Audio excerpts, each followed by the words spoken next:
The Corstorphine community has banded together over the last few months, making positive changes for all residents. Author and Corstorphine resident Lynley Hood has been at the centre of the action, and she joins us to talk about her improved neighbourhood. Good evening, Lynley. Good evening. Tell us about the struggle with buses in Corstorphine. Well, it was fairly dire for a while because it was never very good and they actually made it worse. And initially didn't listen to any of the complaints, but there was a great outcry and bonding together and making an outcry, and they've listened, they've done a great job. And you and hundreds of others signed a petition. Tell us about that. Yes, that was Judith's effort, and all weather at the bus stop collecting signatures to basically to go back to the old timetable before they messed it around. Are you pleased with the outcome? Yeah, it's a vast improvement. It won't please everybody, but it's a huge improvement. It's great. Are you expecting any more changes to that particular bus route with the upcoming changes? Yeah, but that's okay. Well, they're listening now, that's what matters. What other issues have been facing the residents up in Corstorphine? Well, we had this strange wall appeared across the old school grounds. The school closed 4 years ago, and it left a huge hole in the community because there's nothing much else up there.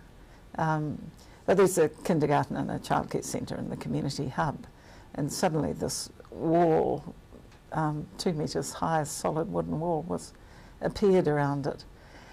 And everybody blamed the developer who'd bought the old school property, but he was very upset at being blamed because he knew no more about it than anybody else. It took Lynn's about a month to admit they'd done it. But it blocked the paths, and you need access across the school grounds when you live in a community with far less access through motor vehicles. It's a very deprived community. And there's been some success with the council over a gate? Well, it's not a gate, but they've bought back most of the land. They've bought back enough land to save the walkways and creating walkways that fit around, so that's a huge success.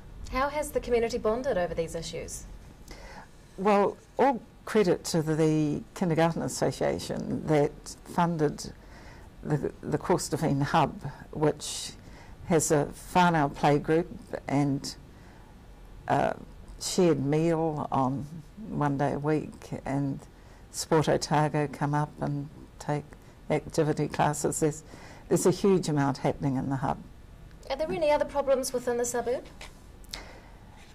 Well, the money is running out for the coordinator of the hub, and we're desperate to continue it because it is a very deprived community.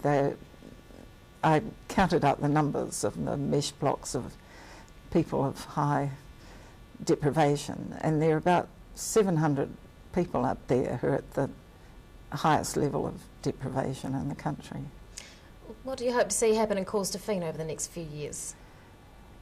Getting the hub properly funded and continuing all the positive things that are happening there now. Author and resident of Corstorphine, Lynley Hood, thanks very much for your time.